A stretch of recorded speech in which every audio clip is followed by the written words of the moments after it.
One of the things, too, that is causing people to really be discouraged and diseased in the minds is I want to read this quote from Christ's Object Lessons. It's 4:11. It says, "The class represented by the foolish virgins are not hypocrites. They have a regard for the truth. They have advocated the truth. They are attracted to those who believe the truth." Think about it, friends. The foolish virgins, they love the truth. They come every day for church. They go to the camp meetings. They are spending time studying the Word of God. They are attracted to it. They're not hypocrites. But they have not yielded themselves to the Holy Spirit's working. They have not fallen upon the rock, Christ Jesus, and permitted their old nature to be broken up. This class are represented also by the stony ground hearers. You see the stony ground, the hardened heart that prevents even our trust and love for God from having root in our heart? These defenses are not protecting us, they're actually hurting us. They have received the word with readiness, but they fail of assimilating its principles. Its influence is not abiding. The Spirit works upon the heart of man according to his desire and consents, imparting in him a new nature. But this class, represented by the foolish virgins, have been content with a superficial work. Here it is. They do not know God. They have not studied his character. They have not held communion with him. Therefore, they do not know how to trust, how to look and live. The reason why we don't know how to trust is because we are not holding communion with God.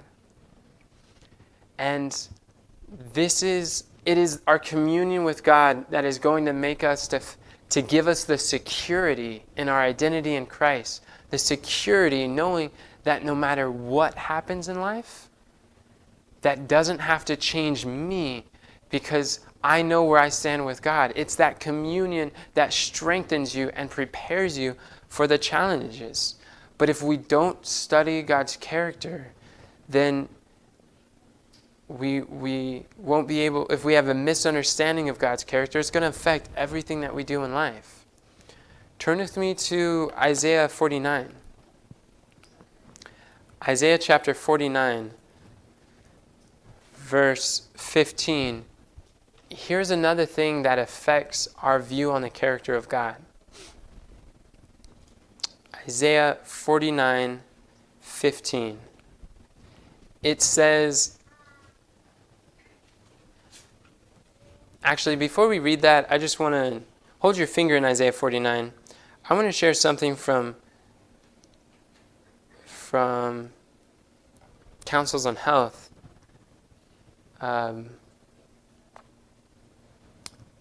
Page 324. This is a potent quote. It says, "Satan is the originator of disease, and the physician is warring against his work and power. Sickness of the mind prevails everywhere. 9/10 of diseases from which men suffer have their foundation here," which I'm sure many of us have heard. 9/10 of diseases have their foundation in the minds. It's our thoughts. Perhaps, but what comes afterwards really stood out to me. Perhaps some living home trouble is like a canker eating to the very soul and weakening the life forces. Remorse for sin sometimes undermines the constitution and unbalances the mind. So in dealing with mental health, people have guilt. They have this home trouble like a canker that's weighing upon their mind, that's affecting them physically.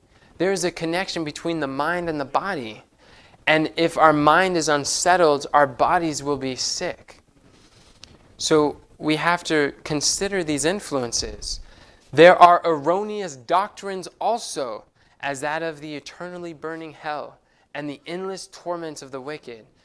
that by giving exaggerated and distorted views of the character of God have produced the same results. We're talking about disease upon the sensitive mind. Part of the depression, part of the physical sickness, even cancers, are because of a wrong view on the character of God, His love, and His thoughts and His feelings towards you. A lot of people are dying because they believe that God has created us just to burn for eternity if we don't choose Him. That is a really twisted view of a loving Savior we see in the Bible.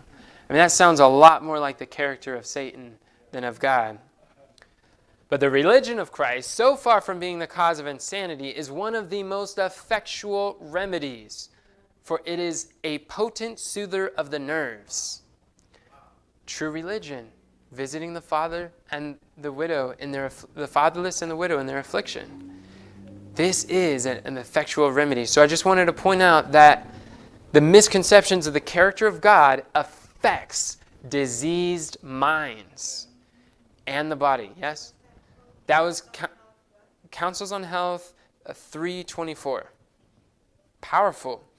So having read that, now let's read Isaiah. Let's look at what are some of the things that gives us a distorted view on the character of God. Isaiah 49, verse 15.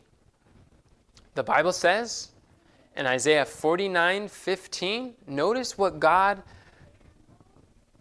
uses to symbolize His love towards us.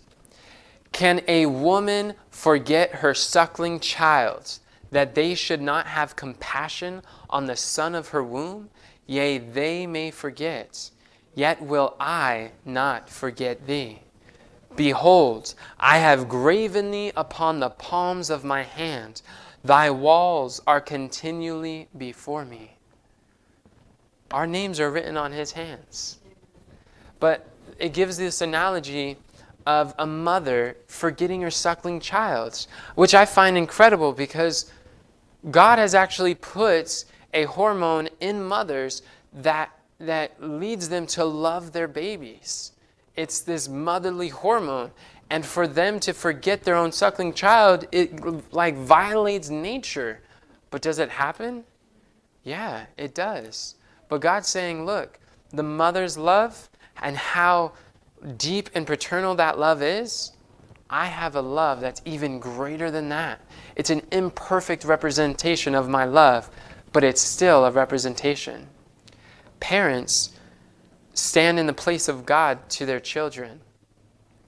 And how our parents loved us or treated us affects how we think of our Heavenly Father. How, for those of you, parents and teachers, how we interact with our children and students affects how they see God with us. I remember from my own experience, as a young child, I was really, really rowdy, very rebellious. And one day, I was 12 and I pushed. Everybody had given up on me. There's been people who saw us like, wow, this kid was fatherless. He needs a father in his life. So they try to come and to supply that. But I'm so rowdy and so disruptive. They're like, it's like you're on your own. And they just give up. And it causes youth to be in desperation when they get their hopes up and think, wow, someone's going to help, but then they're gone. And it pushes them further into helplessness. And then my aunts would I had one aunt call me pure evil, devil child. My cousins would be calling me like, hey, you gotta like be on point, get your act together, be kind to your mom, quit disrespecting her. And I'm so sorry for everything I put you through. But I realized that there was one day that I was just being really especially rowdy. She'd call the police on me, and the police would just be like, hey, we can't do anything. This is like a parenting thing. You got to do that. And she's just like, what do I do? My child is so rebellious. And she just snapped. And she had enough. And I remember that it was hard because she kicked me out of the house and said, don't come back. And I went to go stay with my best friend in middle school at the time. But I remember at that point, for me, that was like, whoa, everybody else has forsaken me, but not my mom. She had that unswerving love, like that perseverance, the patience of the saints. When everybody else is gone, she would be there. But on that day, I realized even her love is imperfect and has a limit. And then at that time, I saw and was like, whoa, I'm all alone in life. Who else can I trust? And that was a turning point in my childhood where I began to realize I had to really create these defenses and really harden my heart to anyone and everyone. Not knowing how to deal with it, I developed an extreme apathy. And I don't care could summarize my entire adolescent, early teenage experience. Because I didn't want to deal with the pain again. And I realized that there are a lot of people that are going through that because of their interactions with their father, their mother. It makes it harder to trust in God again. So the way that we could restore, friends, Revelation 18:1, it talks about how the whole earth is lightened with the glory of God. And that glory is His what? His character. The last rays of merciful light, the last message of mercy to be given to the world is a revelation of His character of love. When our interactions with each other are restoring the character of God's love. When the fathers in Israel, Paul said to Timothy, you have many teachers, but you have not many fathers. I have begotten thee through the gospel. That everyone that we're sharing Christ with, we become a spiritual mother, a spiritual father to them. And we are representing God's character to them. And through this family environment at the church, in the home, in these small groups, we're showing people what a heavenly model of home can be. What the character of God could be like. So we have to recognize that in all our dealings with each other, would Christ do that? How would Christ respond to this? And as we do that, we can help to reflect God's character to those around us as well.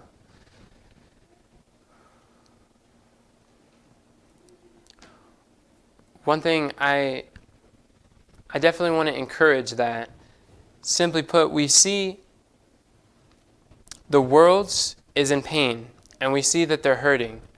And the solution is to come in contact with others. We need friends. We need to be friendly. And our friendship will be in proportion to our time with them. Friendship requires frequency. We can't just hoard to ourselves and just stick in our comfort zone. We have to learn to be sympathetic. Learn to develop the trust of others. Express love. The only way we can share that love is by being connected to the one who is love. And then it's a natural outgrowth of a converted heart to express that to others. This is the only way we're going to get through the defenses that people gain. And once we do not take no for an answer, because people are searching for love, this is a great need. And many don't even realize that they need it. Many don't even realize they need encouragement. Why? Because no one in their life is encouraging. But when you start to encourage others, you start uniting with our Savior in the work of binding up the brokenhearted. And thus we fulfill our purpose in life.